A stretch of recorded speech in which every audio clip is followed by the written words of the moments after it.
Welcome in. You are listening to KHTS, your hometown station, 98.1 FM and 1220 AM. I am Matt Watson. This is SCVI and I Lead Schools Eye on the Valley. Welcome to the show. You know our show, Eye on the Valley. It is brought to you, as I said, by SCVI Charter School and I Lead Schools. We're a network of charter schools. For those of you that don't know, charter schools are free public schools that are free from some of the restrictions, and they are free to innovate and basically do what we know is right for kids. So yeah, SCVI and I Lead Schools, we're a network of charter schools with campuses in Castaic, Agua Dulce, Lancaster. We've got a fully accredited online school, a homeschool program that is just busting out all over Southern California. It's called I Lead Exploration.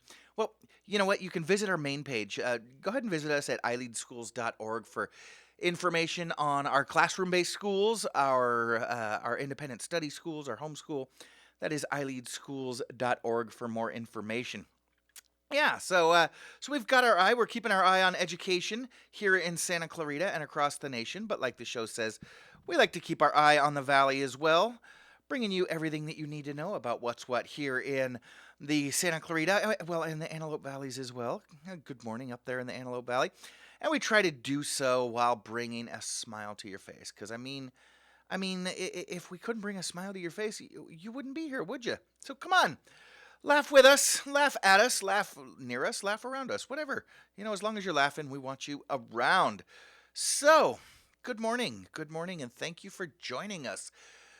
Gosh, it was so percolating this morning coming in.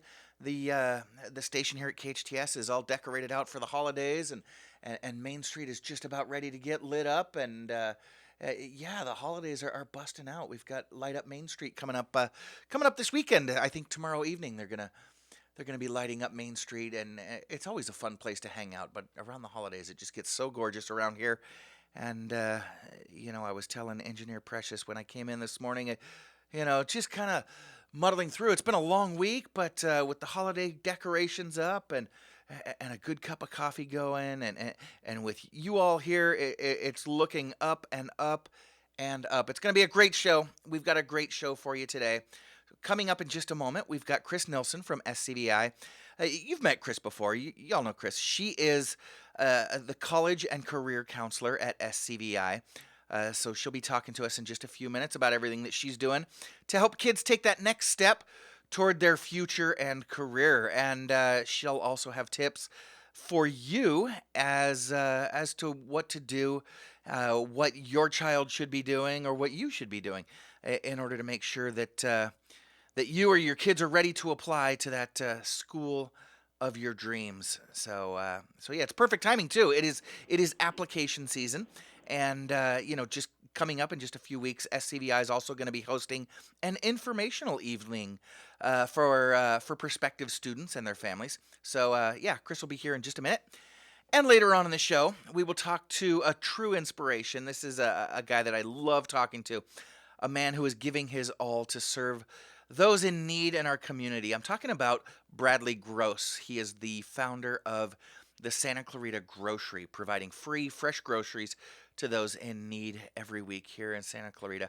He's a great guy, and he and his team are doing fantastic things in the community. And then, yes, we will wrap the show up, as we do, with fun and trivia with Big T during a segment that we like to call Big T's 5 Minutes of Fame. So it's going to be lots of fun, going to be a great show, going to be very informative, very inspirational, and hopefully lots of fun and giggles. So let's go ahead and do this. Yeah. As I said, my first guest is the college and career counselor with SCVI Charter School. Kris grew up in the San Fernando Valley and graduated from California State University of Northridge with a BA in Sociology, Criminology, and Corrections. So what's she doing in college and career readiness? Well, she's making sure that folks don't head down that criminology and corrections direction. She later went back to school, of course, again at CSUN, got her master's in education with an administrative credential. She also attended Cal State Long Beach, the beach, where she graduated with another master's in social work and a PPS credential. And she has her college counseling certificate from UCLA. She's a lifelong learner herself. Kris worked for the Department of Child and Family Services as a family reunification caseworker for a couple of years and also worked at Pinecrest Schools for 18 years. Remember them? Yeah, she worked with them for 18 years before they closed their doors in 2016. Kris now lives in the Simi Valley with her husband of more than 25 years and their two daughters. She has found her passion as a high school counselor now up at SCVI and enjoys visiting college campuses across the country. She's now in her, I believe, 7th year as a college counselor with SCVI. Kris, welcome back to Eye on the Valley.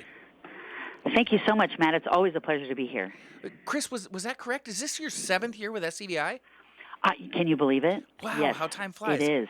Wow, that is fantastic. I love that you're out there. I love the way you serve our kids, and we'll get into it with a few of my questions. But I just love kind of that hands-on boutique kind of service that you give our kids. So you do wear a couple of hats at SCVI, which is pretty typical for educators, especially at smaller schools like ours. You're the college and career counselor, as well as I think you're still the senior advisor, correct? Can you tell us a little bit about what that entails? Sure. Yeah. So I'm also the IB counselor. We are we're an IB World school. Oh, cool. And yes, so this year I am also the senior advisor, and so I'm also teaching a class called Senior Capstone. So I get to really work and deep dive with the seniors in kind of all aspects of what they're doing, college, what we're doing after high school, and kind of the day-to-day with the senior activities that we plan for the year. So I'm pretty busy, but I think just as you said, our school being a kind of a boutique, I get to wear a lot of hats, and I actually look at that more as a privilege versus it being, kind of not such a good thing. It really is a great thing. Well, Kris, you mentioned being so yeah, you're the senior advisor, which is kind of cool. You get to take those final few steps with our kids as they get all excited about graduation and college admissions and career readiness and things like that. You get to be the college and career counselor, but you also mentioned that you're the IB advisor. SCVI is indeed an IB World School. Now, IB I know is short for International Baccalaureate, and that's kind of a big deal. I remember our first couple of years, our families really, really pushed for that, really insisted on it. So can you talk for just a second about what IB is and what that means for our school and our learners? Sure. So the International Baccalaureate, we have the full diploma program, and that consists of 6 core classes of IB. And basically, I think a lot of people associate that with AP, advanced placement, but IB is actually above advanced placement. Oh, wow. And what I love about IB at SCVI is the kids can do deep dives into critical thinking and topics. It's cooperative learning. It's also global, so it's internationally recognized. And so the kids are being exposed to other people in the world that can also be right about things. So it's giving them that background, that culture, the risk-taking. We have an IB profile that the kids gain all of these qualities. I would say primarily character, seeing the world. It's a wonderful program, and we actually are the only school in the Santa Clarita Valley that has IB. Wow. So that's where the I comes from in SCVI, Santa Clarita Valley International. There yes. we go. Fantastic. So yeah, SCVI does stand for, I wonder how many folks in the community know about SCVI and know who we are and what we do, but didn't realize that we are Santa Clarita Valley International Charter School. Anyways, SCVI is in a unique position for really personalizing that college and career guidance. Like I said, as you really are fortunate, you mentioned it as well, as the college and career counselor, to not be working with thousands of learners, but just a couple hundred of them there in the high school. I know a lot of our local high schools, have these great big huge graduating classes, and it's tough for those counselors. I can't imagine how they do it to fit all the kids in, but you really provide individualized attention to every single one of the learners at SCVI. Can you tell us a little bit about what you provide for your learners starting as early as 9th grade and kind of how you take them in at 9th grade and walk them through to that college application point, which is where your seniors are at right now and submitting and then eventually getting into college?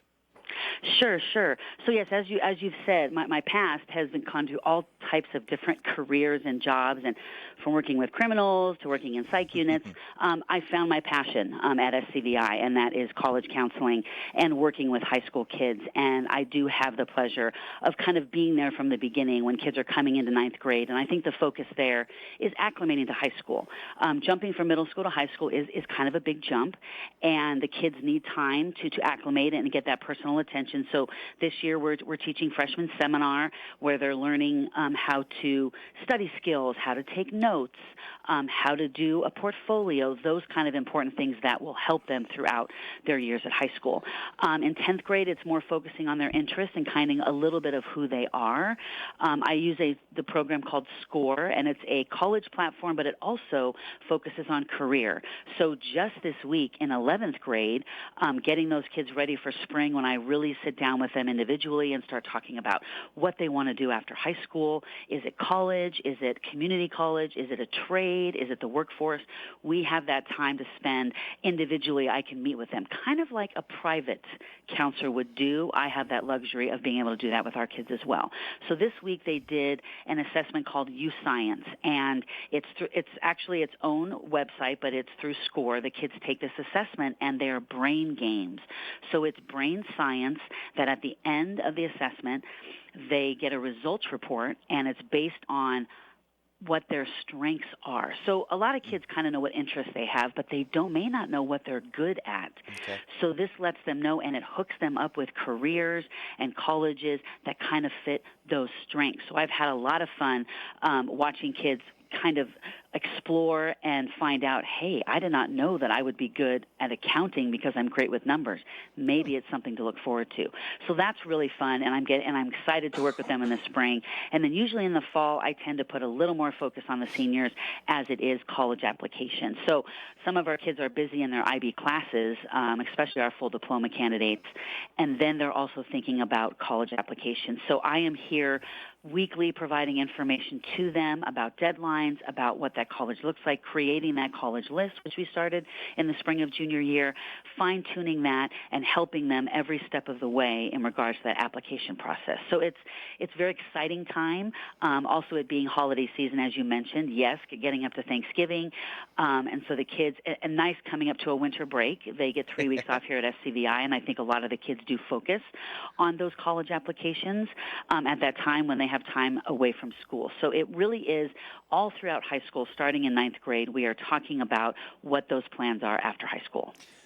So, wow, that's an amazing process. So, when the kids come in as freshmen, you kind of do that intake process. Okay, this is high school, and this is what you need to do to succeed and acclimate. And then, sophomore year, it's all about kind of figuring out who you are, what you're passionate about, and where you're going. And junior year, let's talk about what you're good at and what steps you're hoping to take as you step into senior year. And then senior year, boy, the rubber really hits the road, and you get them applying and heading off to college. So we talked about how personalized the attention is. So I just want to give our listeners a sense of kind of numbers. How many seniors have you got in the graduating class this year? This year we have about 60.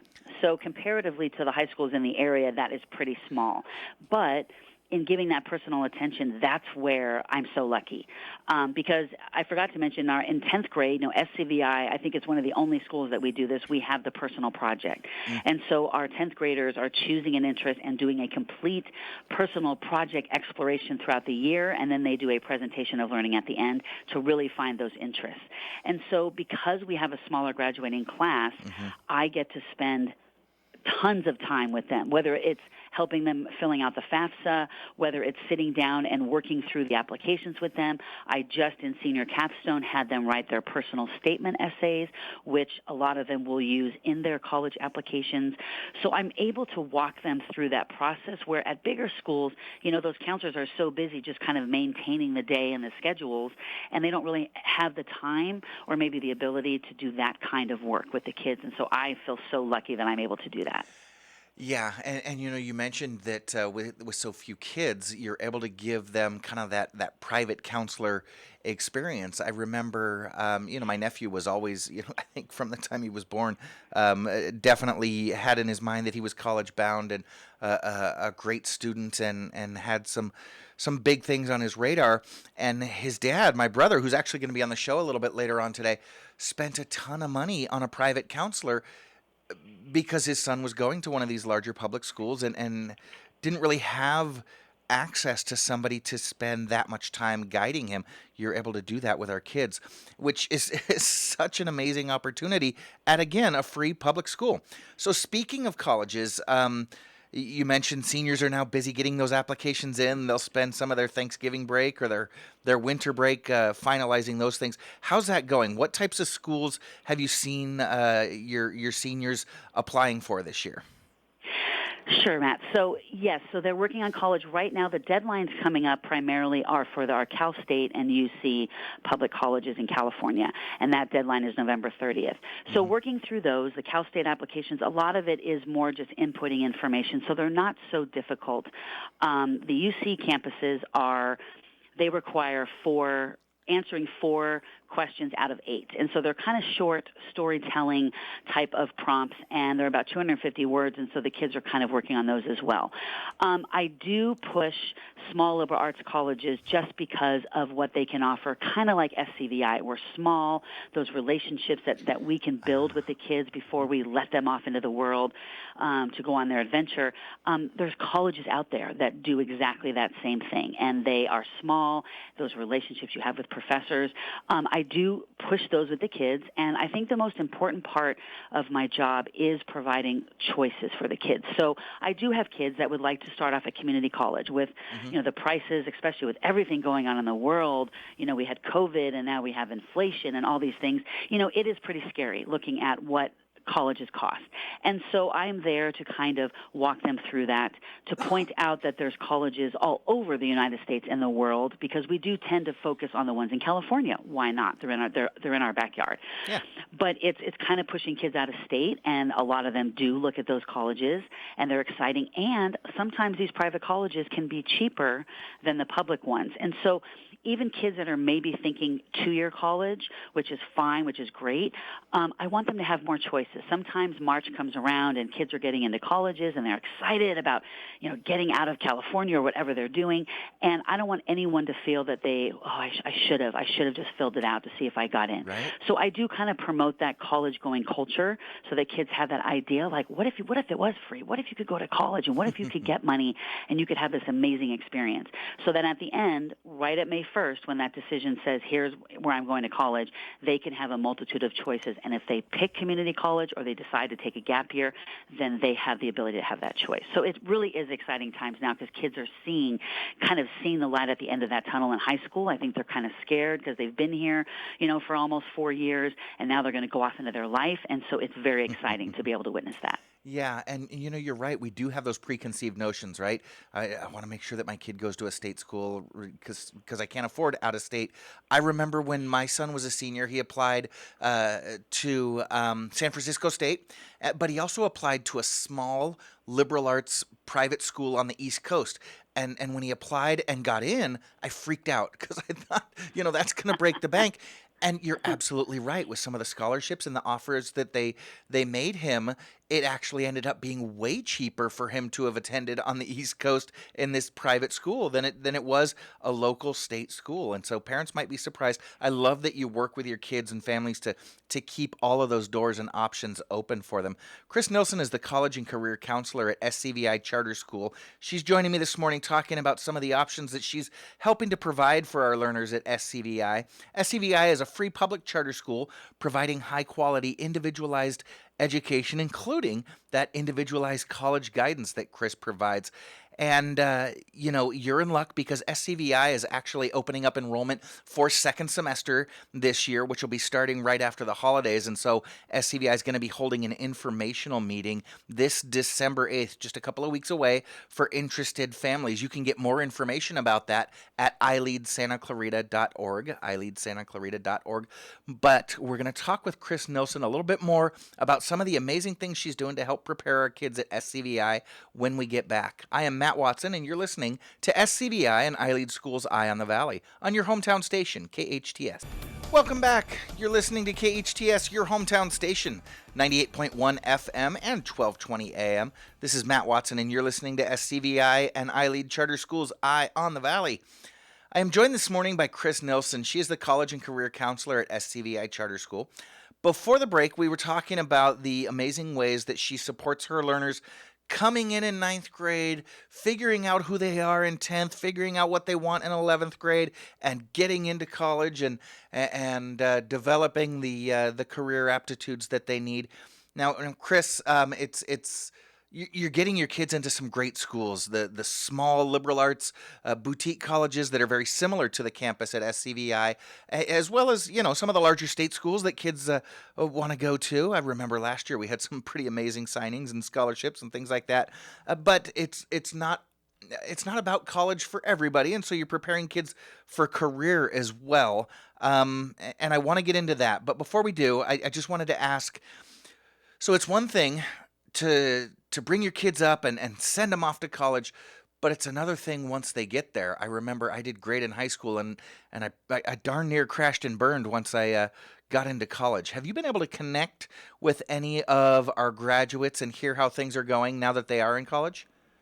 Yes, I have. And actually, we've had some graduates that I communicate with that have graduated from college. Yeah, because you've been there. And one I spoke with just graduated from NYU, and how wonderful that is. And, yeah, I think they feel that SCVI really helped them. I think a lot of kids are going to go through that homesickness period the first month or two. You're home and you're protected and parents are there with you, and then you're kind of going off to college. But I think because of the attention that we can give the kids here at SCVI and their relationships with facilitators and with myself, because I do tell them, because you graduate SCVI, my counseling services don't end. So I do have a few of them reaching back out to me, whether they've decided they want to apply to college or they want to go to a community college. I am here to help them do that. But I found that they are much more prepared. I think because of that confidence, because they had those relationships while in high school, it helped them in going to college. And we have a few. I have someone at Fordham in New York. We've got some kids last year that are going to a few of our UC campuses, and they're doing well. They're doing great. I think it's just kind of a life changer for them. So it's really exciting when they come back, especially because we had COVID, and that was really rough, where a lot of kids were virtual that first year, including my own daughter, who graduated 2020. She's at UC Santa Cruz, and so it's exciting because I think they're nervous about graduating high school, but then they're on this adventure, and it's wonderful. Yeah, it's so good to hear that that kids are heading off to college and well, honestly, not struggling like I did, but really making a name for themselves in college. But again, as I said, not all of your kids are heading to college, and so you and the team at SCVI have curated CTE pathways, which is short for career and technical education. So you're preparing kids for the workplace as well. Can you tell us a little bit about that? What are the benefits of a career and technical education for high schoolers, whether they're college bound or heading directly into career or trades? Sure. It actually is great because kids can focus on something that they're really interested in. And, high schools all over California have these programs, but they could be different programs. So here at SCVI, we are a kind of a theater school. We're kind of into the arts. And so we have 3 pathways through there: performing arts, stage management, and film production. And kids who are interested in those, they can take those classes. There's an introductory class, then there's a concentrator, and then there's a capstone. So they do a project to kind of culminate everything they've learned in that CTE path. At the end of the year, when they graduate, they get a certificate which they can use towards college. Maybe they had a focus, they weren't sure about what they wanted to pursue, and now they've done this program, and they're like, yeah, I'm going to go to college, and I'm going to major in this. Or they can go out into the workforce, and they have that extra certificate to tell any job or career that this is what I focused on in high school. I had the ability, in addition to my general education courses that I need in high school, and I am ready and prepared to go out into the real world and learn more. Well, that's really cool that you have the different CTE pathways that you mentioned, because we live in what is called that 30-mile zone. So many folks are here in Southern California because of the proximity of the entertainment industry. And oftentimes when we think of career and technical education, we think of things like woodshop and welding, but it's so much more than that. And so to hear those different types of trades and pathways that you're preparing for your kids is really cool. Yes. So, you mentioned the effect of the pandemic on kids who were applying for college and heading into college, and would they be prepared? You're dealing with it, like you said, with your own daughter. I know there were a lot of changes during the pandemic. For example, schools were waiving the SAT and ACT, and so kids either weren't taking it or they were just waiving scores, and so they didn't matter as much. Is that still a thing, or are we back to pre-pandemic where if you want to get into college, you've got to take the SAT or ACT? Yeah, actually, Matt, we are not back to pre-pandemic, which is kind of exciting. I think people have different perceptions of what those SAT and ACT, and I am not a huge fan of those standardized testing. We have a lot of kids that have test anxiety in addition to what anything else they might be dealing with, and it's one exam that kind of dictates, or we think, where they're going to go to college and if they're going to be successful, and it really doesn't. But I do give the PSAT and the SAT on campus. It's great. College Board has allowed schools where I only have SCVI learners actually taking those tests, and I'm the proctor, so it's a very comfortable environment trying to reduce that stress. But I have to say, I believe that's still the only college out there that is requiring the SAT or ACT is MIT. Which is one of the top schools in the nation. So most of the colleges are remaining test optional, and our Cal State colleges and our UC colleges like UCLA and Cal Berkeley, they are called test blind, which means even if you took the test and you wanted to submit your scores, they are not looking at them, and I don't believe they ever will. They have kind of abandoned that idea. Will they come out with something else? We're not sure. So I think it's been a little bit more challenging for kids applying to these schools, because if there's no test requirement, there are a lot more applicants. And so that does drive up the number of applications, which then drives up the acceptance rate, actually lowers the acceptance rate. So for schools like UCLA, we're looking at a 16% acceptance rate, which is a little tough for the kids. But I think it honestly is a step in the right direction. I think that these tests, do not prove success in college, and I think that they can go through, they're doing more holistic evaluations of the applications, and they're writing essays. What I love about the small liberal arts colleges or any of the private colleges, they want teacher recommendations. They want an essay. They want to know who is applying, whereas a lot of our California colleges, they don't have those. They don't really want recommendations. Cal State's, it's really just kind of filling out that application. So I am trying to kind of broaden that lens for the kids to kind of look at colleges that maybe they want to go to, but also that want them. That's what's really important. Yeah, that is cool. I think it's really interesting. It's we do have several silver linings from the pandemic, and who'd have thought, right, that it took a pandemic to teach the colleges and universities that our kids are more than just a test score. And so I'm glad to hear that sounds like it's going to be sticking around.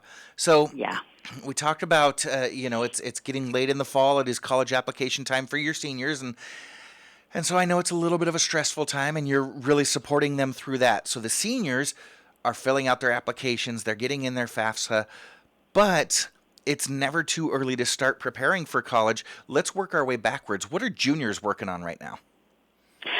Again, like I had mentioned, they're working on the youth science and kind of finding out what those strengths are and getting the idea of colleges. I've had some colleges visit.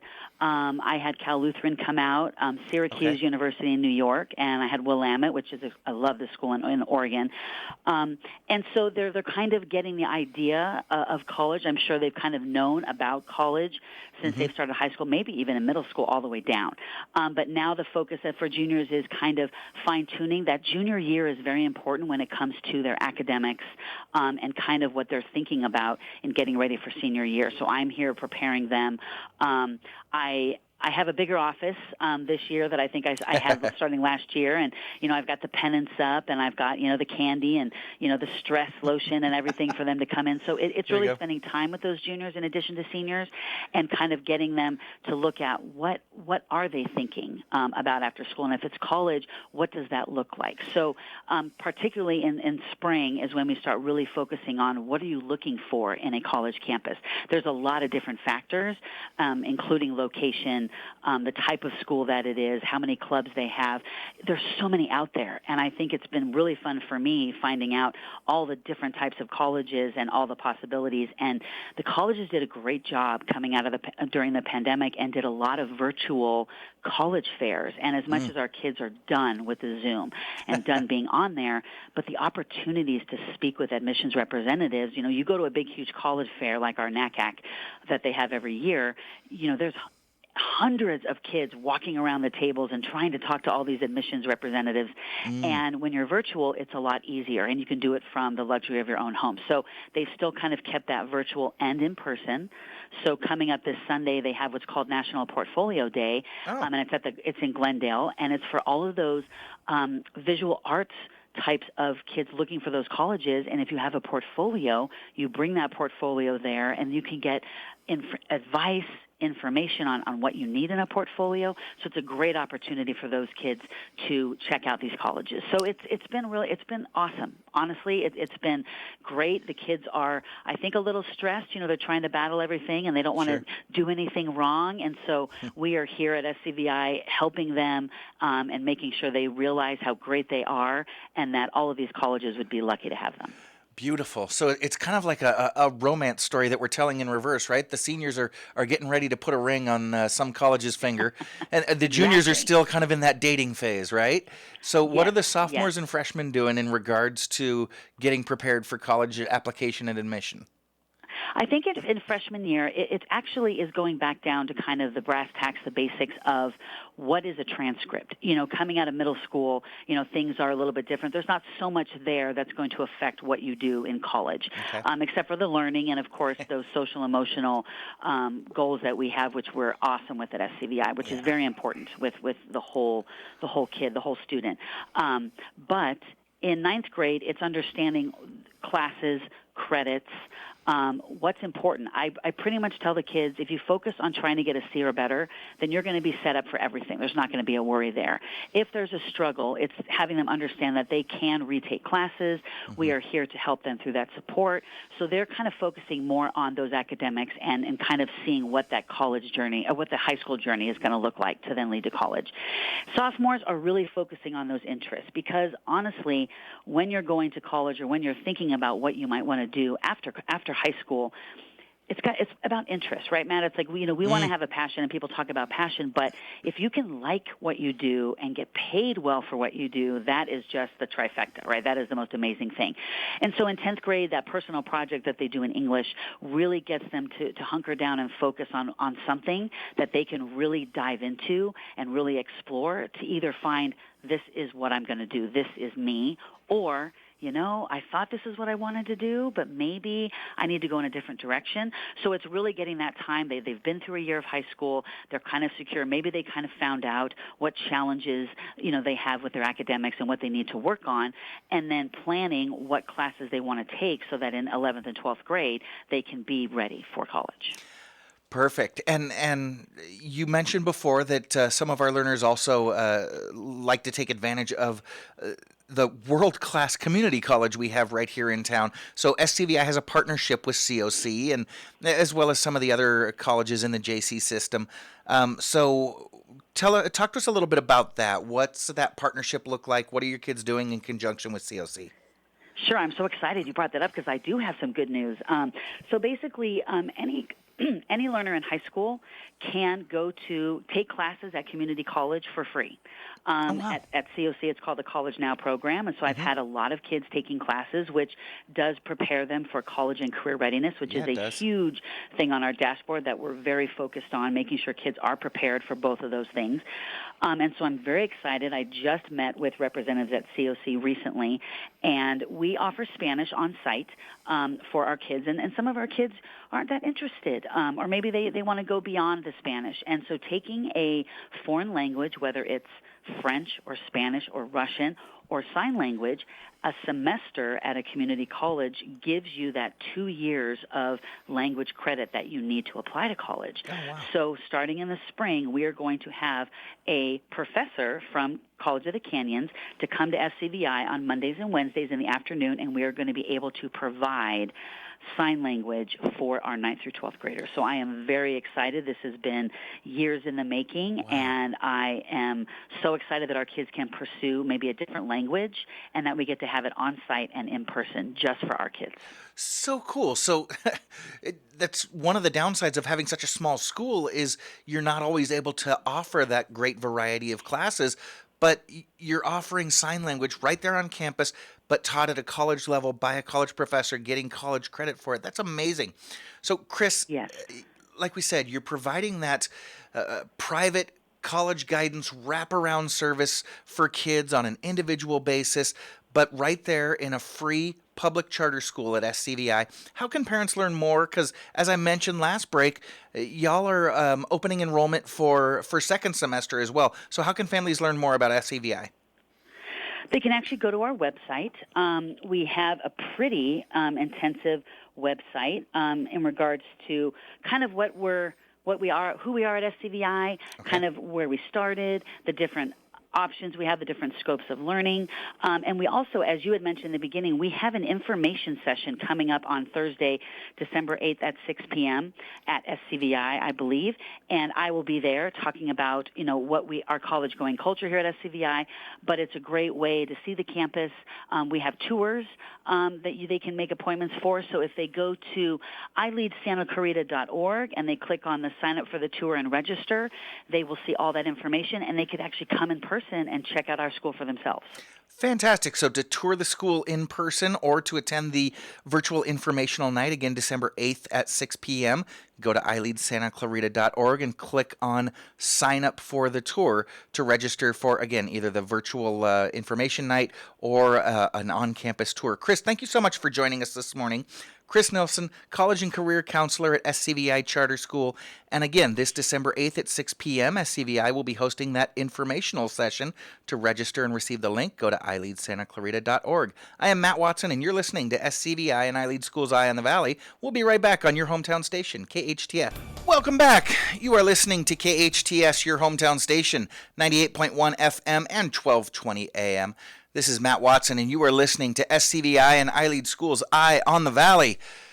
And I was talking to a friend yesterday morning, and something really stuck in my head. You know what I'm wondering? I am wondering this morning. What I'm wondering is why it's taking so long to count the votes here in California. I mean, seriously, it's been almost 2 weeks since we've had our election, and it wasn't until just a day or two ago that Mike Garcia was declared victorious in his congressional reelection bid. But there are still several key elections that are undecided. And I'm wondering what's taking so long to count those votes. I mean, it's been a couple of weeks. It's 2022. We are California, the world's 8th leading economy and innovators worldwide. And we can't figure out how to count the votes a little bit quicker. I mean, we count tens of thousands of fans in a stadium before even the conclusion of a game. I mean, I once counted every Reese's Piece in a gallon jar.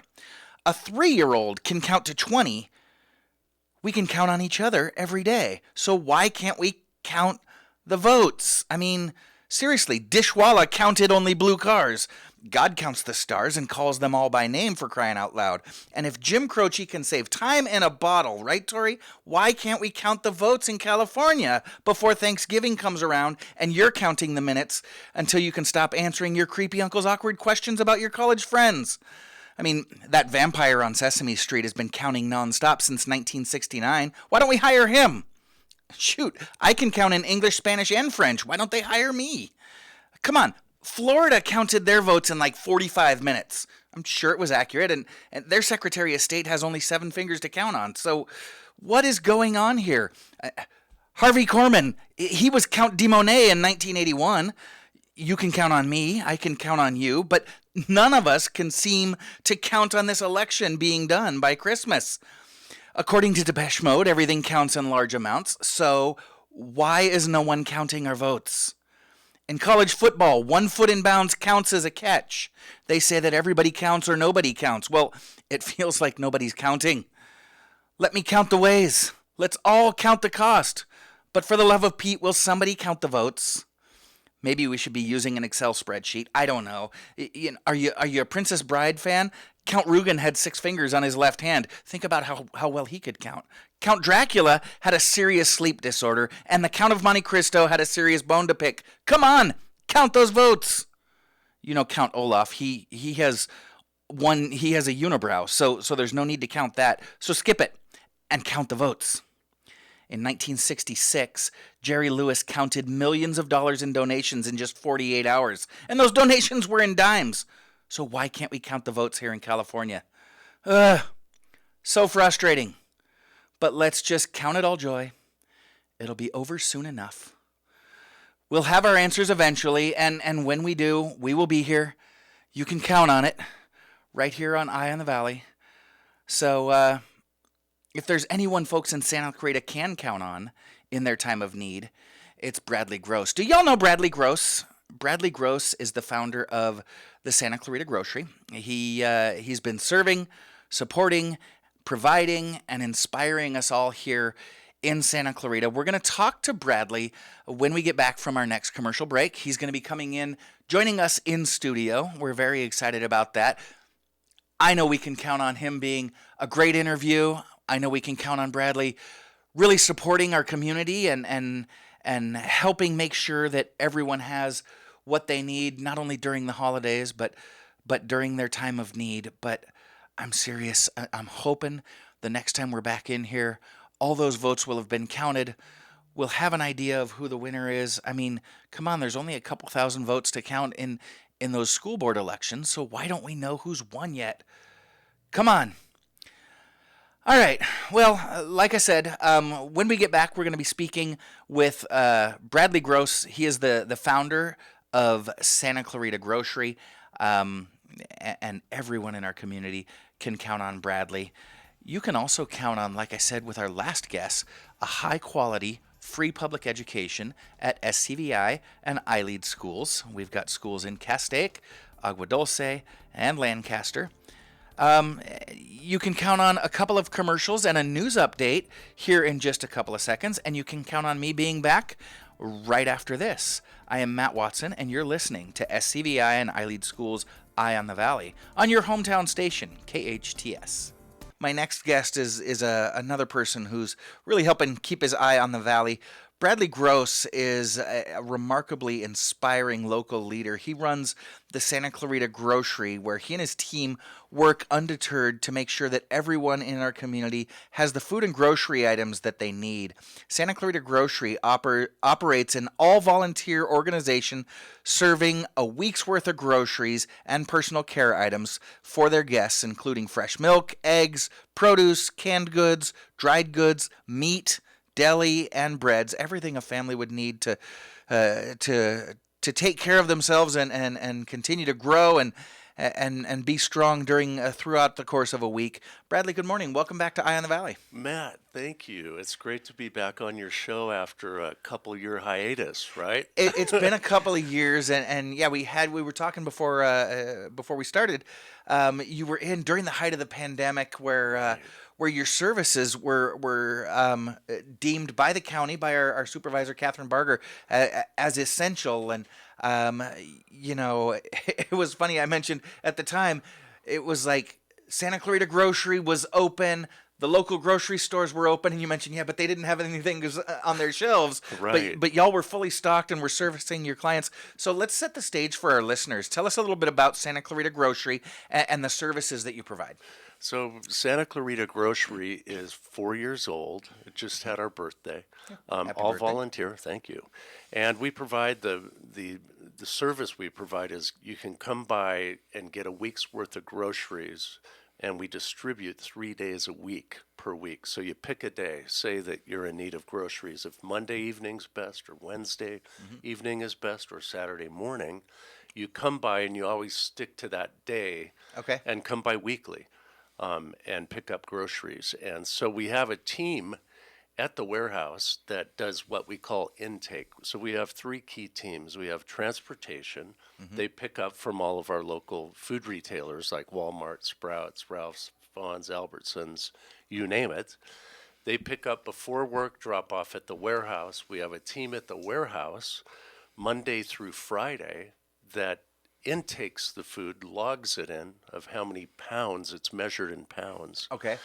And then they prep the food for the Monday evening distribution, Wednesday evening, and Saturday morning distribution. And we're also a zero waste operation. So Hart Park is one of our partners, and they come and take a ton of exhausted produce weekly. Okay. Also, Manny the rancher, he comes by Wednesdays and Friday, and Billy the chicken lady comes by on Thursdays to get food for her chicken farm. Yeah, we know the chicken lady. Yeah. Okay. So that's okay. fantastic. So, Right.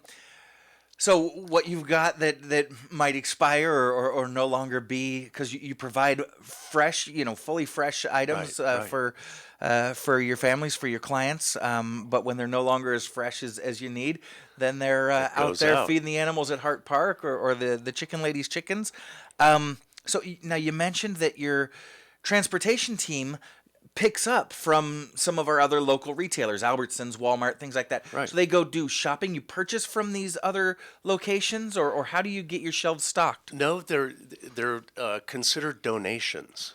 Okay. So all of those stores are required by the state of California to make contributions to food banks. And so it's not what they provide. It's not exhausted by any means. Right. Right.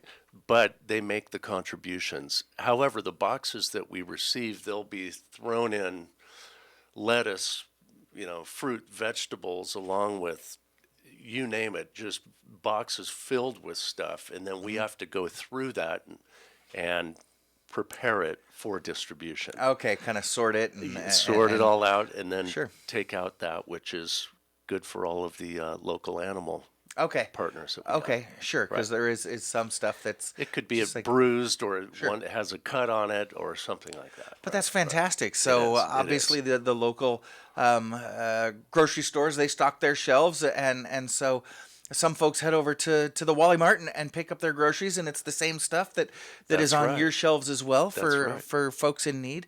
And so again, your clients come by 3 days a week, and you and I were talking kind of a happy accident, serendipity, silver lining, whatever of Right. the pandemic. Y'all started in, I think, 2018. Right. That's correct. And your customers would come into the store and shop right off the shelves and check out, although it's completely free to them, and then take things out to their car. Because of the necessities of the pandemic, you shifted your model Right. to a 100% delivery. I remember families were just driving through and they just Right. kind of hang out for 20 minutes while your team would do the shopping. You stuck with that model after the pandemic. Can you tell me why? Yeah, well, the interesting thing on several levels. One is if you have 50 shoppers, families that come in, and you have 3 boxes of tomatoes, guess what? All 50 families are going to pick up probably every tomato in those 3 boxes, saying which are the best tomatoes, which are the firmest. I And see. when you start adding that up and going through a shopping scenario, that's a nightmare, right? Sure. By moving out, so they drive up, park their car, sign in at the front desk, and then our runners, which are primarily high school students getting community service time, they deliver the groceries and run, we call them runners. They run it out to the folks, and they get what they've put down on the list of the front desk. Okay. So, in the interesting thing, it was an efficiency of 10 times Oh, wow. the ability of serving people. So when pre-pandemic, we mentioned this 2 years ago, we were at about 162 families a month, Okay. which was a lot for us. How do you find groceries for 162 families coming once a week? Right. A lot of food, Sure. right? When the pandemic hit, in 90 days, it went to 800 families. So from under 200 to 900 families. So when you look at calculating, we would have had to been open 7 hours if the old model was in play, where Right. people are walking through. Our warehouse is limited, so only 9 families could go in at a time. It was molasses, right? Yeah. So this streamlined the process and actually allowed us to meet the demand that was the new demand, and in a miraculous way. You know, my grandfather he owned a Chevrolet dealership, and when you take your car in and they put a cone on it, Yeah. that to me, we had one day to make this decision, and for whatever reason, that cone came back to my memory Okay. of people coming in for service. So I went out and bought 25 cones at Home Depot and a stencil set, and I stenciled 20 numbers 1 through 25. Okay. And when the guests come, they sign in, they take a cone, they put it on their car, and our runners know if they have the slip for our guest number 1, they know, right, go to car number 1. And it was one of those things you wish you could take credit for it, but you really can't. It was just one of those magical moments of it just happened, and it happened very quickly. And that is the model that has allowed us to really serve in a great magnitude right now with families needing. It does blow my groceries. mind, though, because we all got sick of that word pivot. In the height of the pandemic, everybody's right. got to pivot. We got to pivot here, pivot there. Right. But the world truly did have to figure out new ways of doing things. That's right. And these large billion-dollar corporations went through, seems like sometimes dozens of iterations to figure out Right. how to handle business the new way. Lord knows the government really struggled and never really got it right until we were coming out of the pandemic. But here, smaller organizations, you mentioned you had one day, you pivoted, not only found a way to get it done, but found a way that worked 10 times as well and continue Correct. forward with the model. So Bradley, you mentioned you went from about 190 families prior to the pandemic to serving 900 families during that peak of the pandemic. Right. President's declared pandemic's over. COVID's still a thing, though. Cover your mouth when you cough. Right. Right.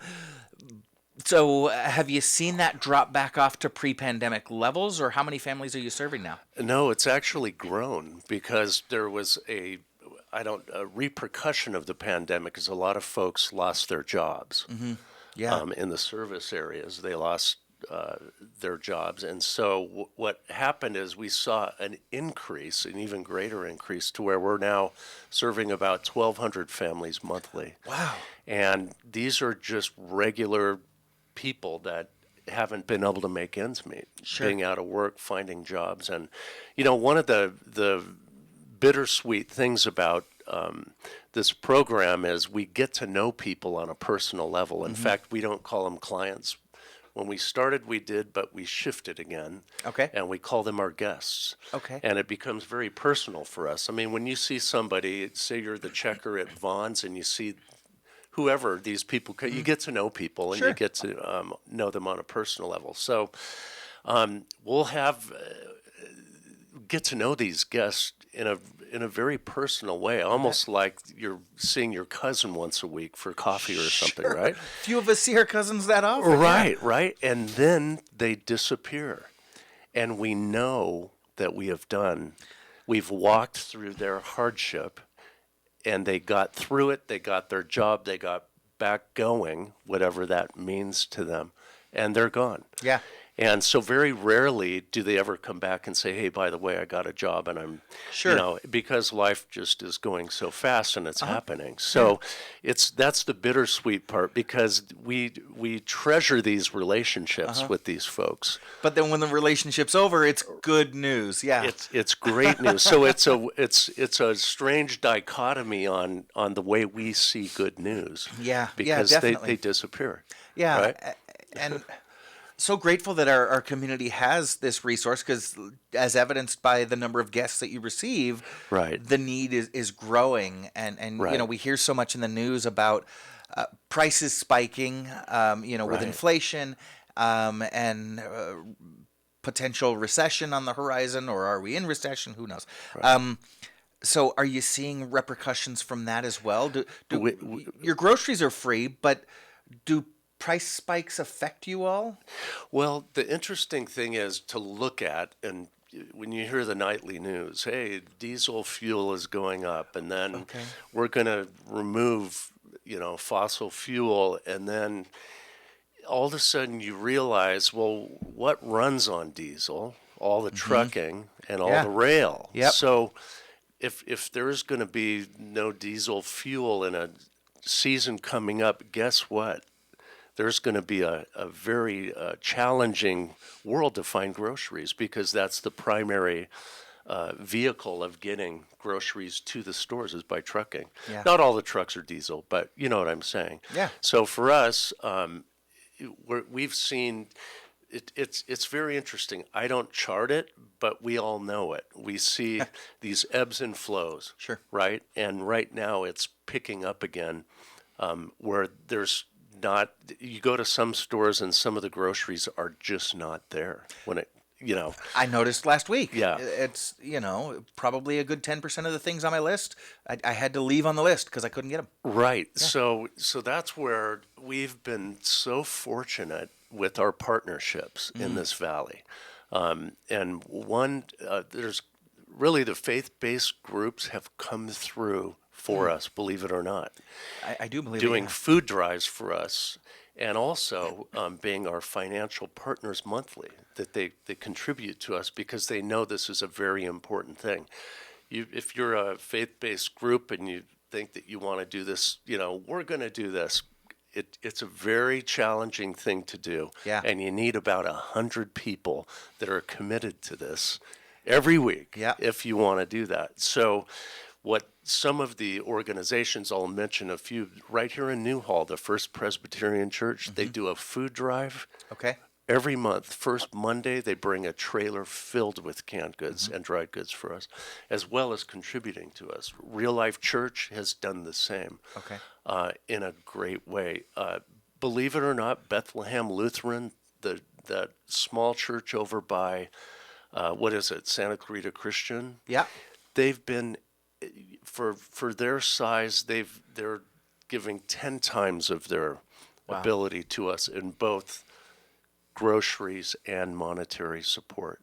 And then LDS has been the one organization that's kept our shelves stocked with canned goods and dried goods. In fact, at the end of the month, on the 29th, Tuesday, they're dropping 12 pallets, milk, cheese, butter, critical for a household to just do your basic cooking and needs. And that right there, I mean, that'll max out our warehouse. It's on the smaller side, but that's only because of the demand that we have to find a way to serve. Yeah. Right. And critical stuff that's tough to get if you're struggling, right? If you're out of work. Right. Not that it's easy to find, but typically it's easier to get the canned goods, the dried goods. Right. Because those are things that will stay longer. Milk's good for a few days, but boom, you're getting it in, getting it out, and what we get from them, it's right from their farms. That's great. So it's fresher than what you would get from your local grocery store. It's literally something like 72 hours off the pasteurization farm on the truck and to us. Yeah. Bradley, I can't help but think that there might be somebody listening thinking, gosh, things have been tough lately, and I could use a hand. So how can folks in need get a hold of you? Do you need to make an appointment? Do I just drive in and say, hey, I need some groceries? How does it work? How do folks get connected with your service? Right. Thank you, Matt. It's very simple. Our number, if you call our warehouse, that number is 661-425-7575. Again, that's 661-425-7575. Call and leave a message, and Jill, our stellar volunteer director of community outreach, she'll get back to you, excuse me, and find out what is best for your schedule. Okay. And she'll put you on a schedule, or what day do you want to come and pick up food or volunteer? Either or, she handles that. So we have a simple form. If you do show up, you'll fill out a form, and you will take groceries home with you as Okay. well. Yeah. Okay, fantastic. So as easy as leaving a message for Jill and Right. making a reservation, and she'll get you all taken care of. Your volunteers will handle literally the heavy lifting. Bradley Gross is the founder of Santa Clarita Grocery, serving people in need with free, fresh groceries. One more time, the phone number for folks who are listening. It's 661-425-7575. And as you mentioned, you depend heavily on volunteerism and donations and things like that. We'll talk more about the process and how you can get involved when we get back. I'm Matt Watson, and you're listening to SCVI and iLead Schools Eye in the Valley on your hometown station, KHTS. Welcome back. You're listening to KHTS, your hometown station, 98.1 FM and 1220 AM. This is SCVI and iLead Schools Eye on the Valley, and I am your host, Matt Watson. We're talking this morning with the founder of Santa Clarita Grocery, Bradley Gross, and gosh, we're continuing to chat off the air, and you just get more and more inspiring the more I hear from you. You're serving people in need with free, fresh groceries 3 days a week, every week. You've developed a model that is ridiculously efficient. You went from serving less than 200 families prior to the pandemic, spiked to about 900 during the pandemic, and that's gone up to around 1,200 families every single week. You shared something with me during the commercial break that I want to share with our listening audience. You've mentioned how our generous community and a lot of our faith-based friends in town have been just absolutely crucial to helping you meet the needs of our community members. But you also have some essential partnerships with the local retailers in town. And you've got a list, and now this is not year to date. This is just the first 3 quarters of the year. Can you share that with our listeners of the donations that you've taken in that then you've delivered to hands of those in need in our community?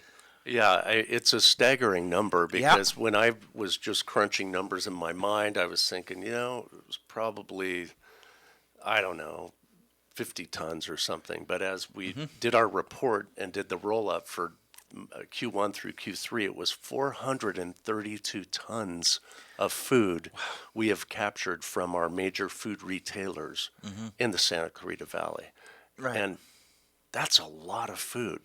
Yeah, I mean, maybe for, like the LA Regional Food Bank, it's peanuts. But for little old us and our community that has a great need right now, it's a staggering number for a group of volunteers that have committed to this mission. Wow, gosh. And so another thing we were talking about off the air, and I hope you don't mind me asking you about it. You say little old us, and you refer to it as a mission. You're not just someone who decided one day, hey, there are folks in my community that have need. I'm going to open up this free grocery store. This all happened during a rather challenging time in your life. Can you share a little bit about the inception story of you and opening up the grocery? Right. And being that this is iLead, it's a very valuable story, I believe, that at the time, 2018, November, I just ended a job. The company I was working with, they closed up, and I was basically without work. And normally, any responsible husband, father, homeowner, whatever, right? It's not the time to be starting something. It's like find that next job. And I was very And we're not talking about starting a new business, Bradley. no. You're all of a sudden finding yourself with a family, with a mortgage, out of work, and you're starting a nonprofit. You're starting something that gives, right. rather than looking for something to help meet your needs. Right. And there was no help going that one direction, but it was the right thing to do. There was a group of volunteers that formerly worked for one of the food banks in town, and so we had a meeting, and they said, let's do it. And what that required, as I was sharing to Matt, we launched, previously I worked for Disney, and we launched Disney into Greater China, and I took the very principles of that launch. It was like a startup launch, basically, and rolled it into how can we set up this thing to do a great work, to be super service oriented to our guests so that they feel really cared for. Like when you go to Disneyland, there's a level of professionalism that even the popcorn sweeper has. They have a smile on their face, they greet you, right? And so we wanted to bring in a super service level and not just be your normal depressing kind of food bank where, you have everybody has their own picture of that, of what it would be like if I had to go to a food bank, something from an old 1800s Christmas Carol movie, right? Sure, and I think about the soup lines of the 30s. Right. And the interesting thing is, oftentimes people think I'm not that bad off to have to come to that. And you know what? The way this is set up, if you're having challenges meeting your needs, come once a week then. But it's there for you to help meet your needs, right? It's not the homeless person or what we used to call Stinky Pete living in the wash. It's not that. This is Santa Clarita. There is a lot of families in need right now. Yeah, absolutely. And families that sometimes, maybe they do have work, and it's a matter of, do I make the mortgage or do I get groceries? Right. Or how am I going to... And it starts that process of then falling behind and so forth.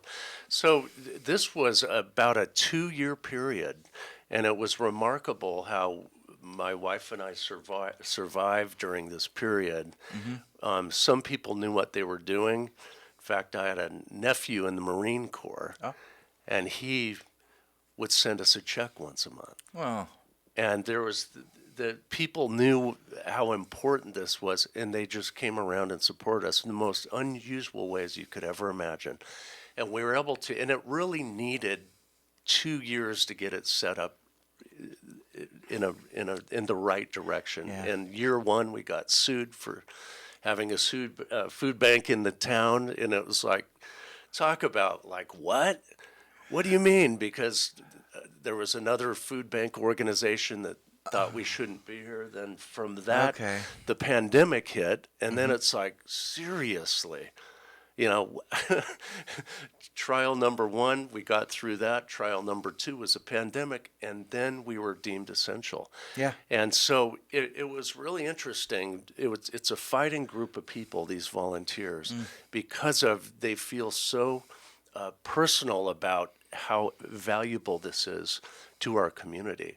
Even one of our volunteers, she fell on hard times, and she was having thoughts that were ending her life kind of thoughts.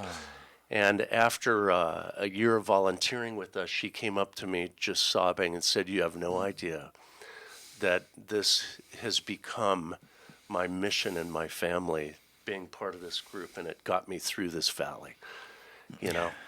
So there was a lot of fighting that went on that first 2 years, and it required a lot of commitment from our leadership team of all volunteers. Kind of the life of any startup. But but now, we're 4 years into this, it just seems only obvious to me, call it what you will, the universe or whatever, knew what was about to happen. All right, we're going into this thing that the world's never seen before. and Santa Clarita is going to need you and your team Right. and Right. something like this, but it's going to take a couple of years to get the kinks worked out Right. and get everything off the ground. But you're too busy working. So let's Right. Right. relieve you of that responsibility, Yeah. Bradley, Yeah. and so that you can get this project off the ground, and now you're back to working your full-time day job, and Right. but still serving more families than you ever have. And never could have imagined serving, to be quite honest. Absolutely amazing. Now, you mentioned before that bittersweetness of how you get to know your guests, and they become almost family, but it's the sadness of when you lose a guest, that means that things are going well for them. Do Right. you have any favorite stories or unique stories about guests that you can share on the air? Yeah.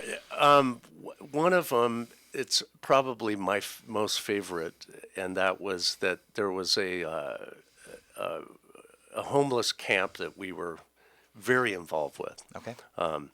One of the guy who was the head of the camp, it was a non-drug camp, by the way. Oh, cool. There were several camps in the Wash, and I think Sure. they're slowly working those out. But anyway, he was a veteran. We got to know him really well, and he would pick up food. He would come on his bicycle with a shopping cart Okay. and fill it up. And on his way back, his camp was, I guess, northeast of Sand Canyon. Okay.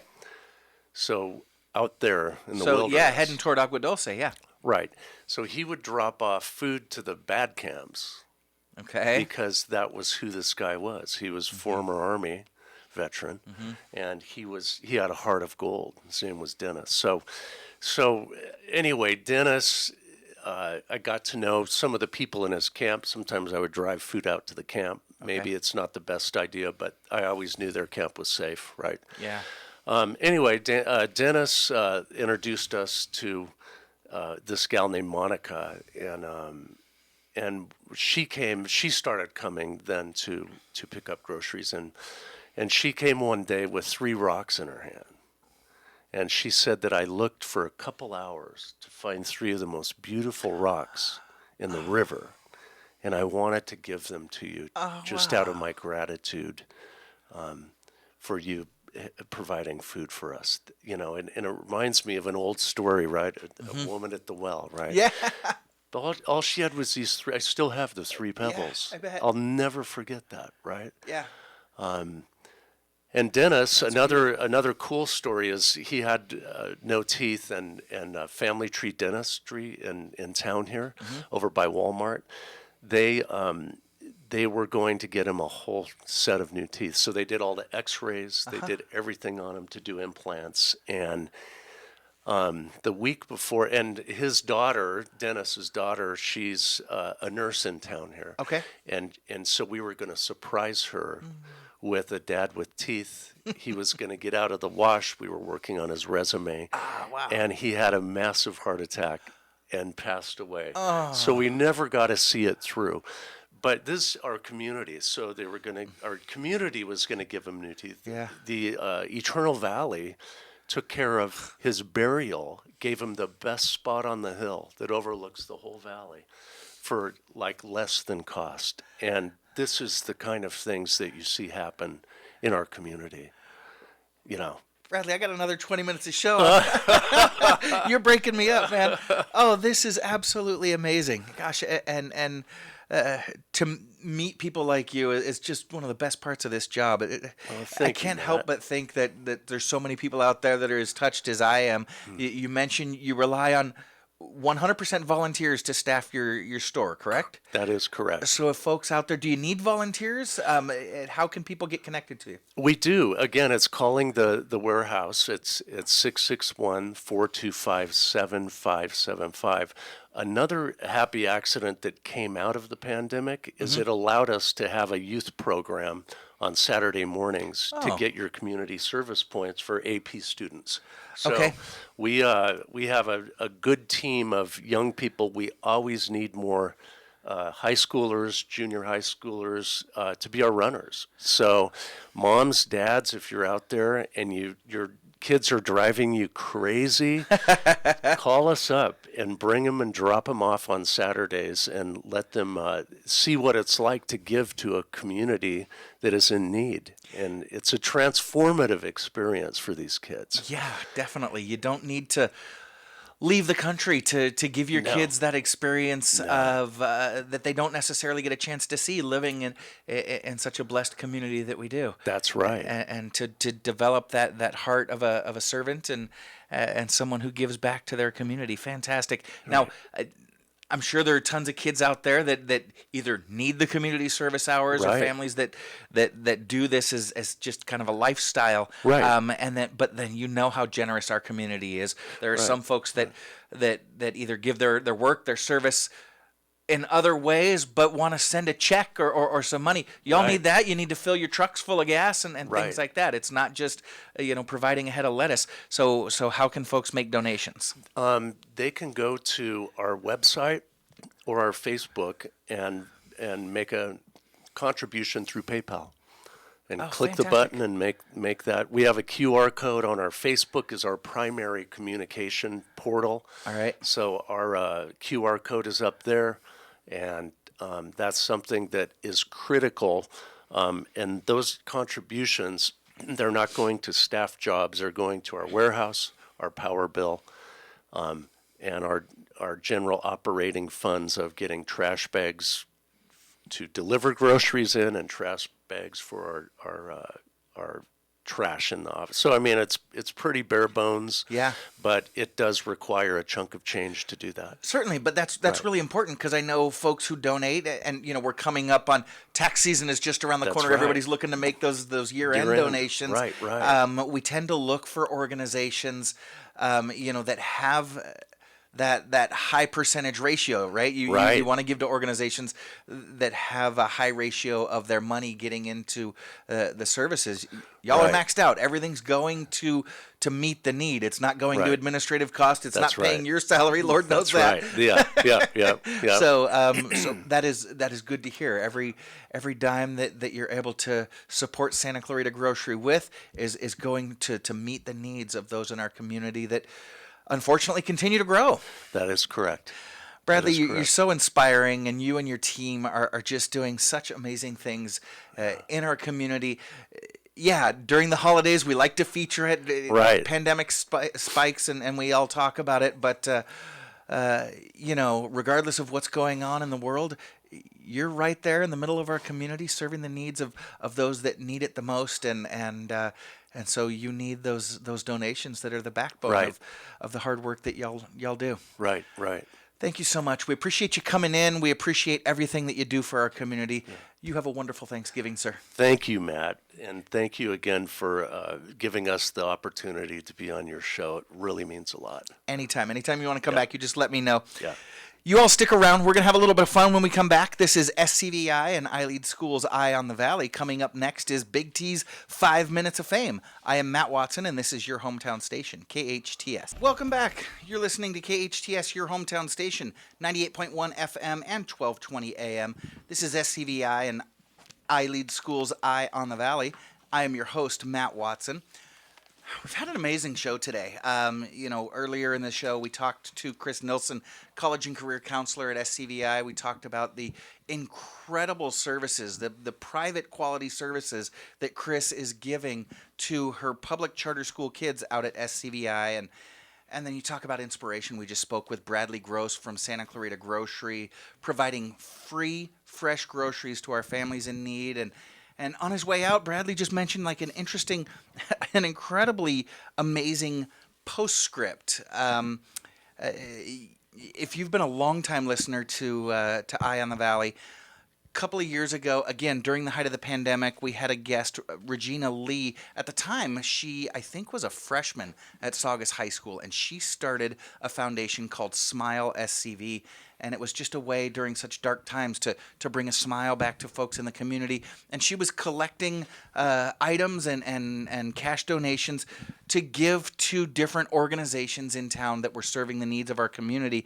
Well, Regina has continued with those efforts, and she's raised thousands of dollars for those in need in Santa Clarita. She's still in high school, by the way, and so Bradley and the folks at Santa Clarita Grocery nominated Regina for the AFP Philanthropy Award.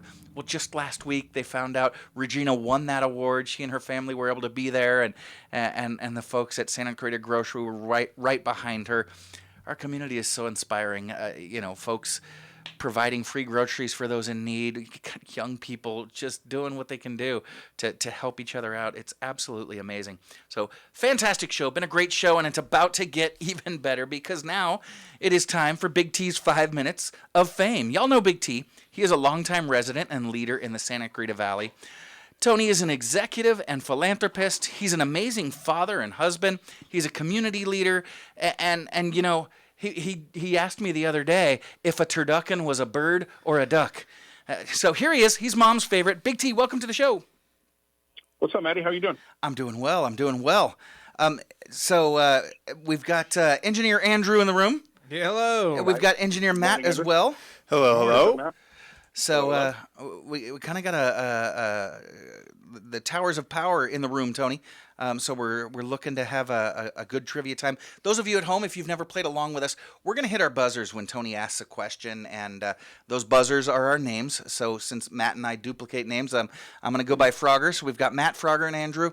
We're going to call out our names when we know the answer, and then if you're playing along at home, skip the whole name part. Just shout out the answer, beat us to the buzzer, and see if you can beat us here in trivia. Big T, what have you got for us, brother man? Well, first off, I'm in remote this week. I'm actually not in the office, so where you at? Where you at?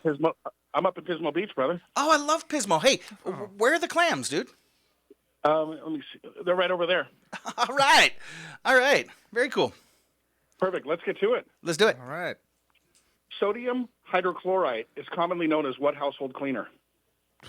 Matt. Baking soda. Incorrect. Frogger. Not ammonia. No, incorrect. You got anything, Andrew? Comics. What was it called? I don't know. It's bleach. Bleach. It's actually bleach.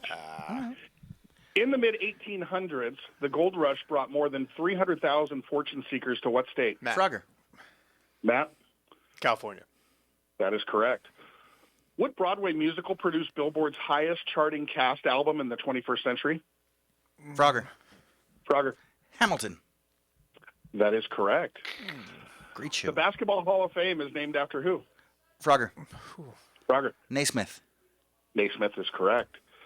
David Koresh and his Branch Davidians were locked down for 51 days in 1993 in what central Texas city? Frogger. Oh, okay. Frogger. Waco. Perfect. Good show. What Big 12 college is also located in the city of Waco? Matt. Baylor. Baylor is correct. Good one. Speaking of Baylor, Go Bears. Papa's pick of the week is TCU. Let's remind everybody Papa is 1-1 this year, so batting 500. He's taking TCU, not the Bruins, huh?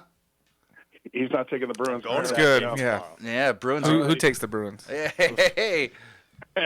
Known for its cream egg, what company was granted a royal warrant Frogger. in the 18th? Frogger. Cadbury. Cadbury's correct. Come on. Pumpkin pie was not served at the first Thanksgiving, but it was served at the second Thanksgiving, which occurred in what decade? Frogger. Frogger. I'm going to go with the 19th century, which is the 1800s. Oh, what decade? I gave century. Wah, wah. Go ahead, gentlemen. Yeah, that one. All right. The 1620s. Oh, okay. Okay. As I of was way off. 2018 What? I was just way off. Go ahead. Okay. As of 2018, Rhodes Scholarships are open to students of all nations to attend what college? Andrew. Andrew. Is it Oxford? That is correct. Nice pull. Nice. In 2018, the song Humble earned multi-Grammys. Andrew? Kendrick Lamar? Kendrick Lamar is correct. Nice. Thank you. Way to go. A pig named Napoleon takes over an uprising and Frog. turns Frogger. Frog. Frogger. That would be Animal Farm. Animal Farm is correct. Hey, 4 legs good, 2 legs better. Right. In Robert Louis Stevenson's classic Treasure Island, what is the 3-worded name for the one-legged pirate leader? Frogger. Don't say Eileen. Frogger. Frogger. Is that One-Eyed Pete? No, incorrect. Nope. It's a fish place. Oh, I know. How could I? Oh, okay. Joe's Andrew. Crab Shack. Joe's Crab Shack. Yes, that was the name of the pirate. It wasn't Long John Silver. Long John Silver is correct. All right, you get 1 point for each. So name three. Name the top 3 companies in 2021 in generated revenue by Fortune 500. Oh Lord. Andrew. Andrew. Let's go Amazon, Google, Facebook. Got 1 out of 3. You got Amazon correct. Matt. Anybody else? Matt. Tesla. Do I keep going? Yes. That's incorrect. You can guess one more if you All right, got I'll one. take one more, If guys. not, Maddie, go ahead. Twitter. Incorrect. Roger, you got anything? Yeah, I'm going with General Motors. Yeah. It's No. Apple, Walmart, and Amazon. Nice.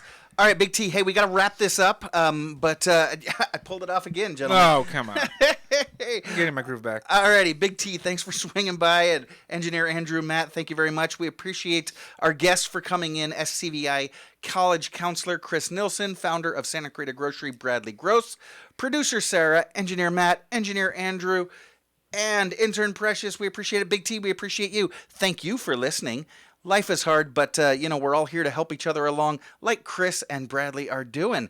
You do it as well. Be well, do good, have a wonderful Thanksgiving. Join us again next week and every Friday, 8 to 10 a.m. I am Matt Watson, and this is SCVI and I Lead Schools Eye on the Valley on your hometown station, KHTS. Go Bruins.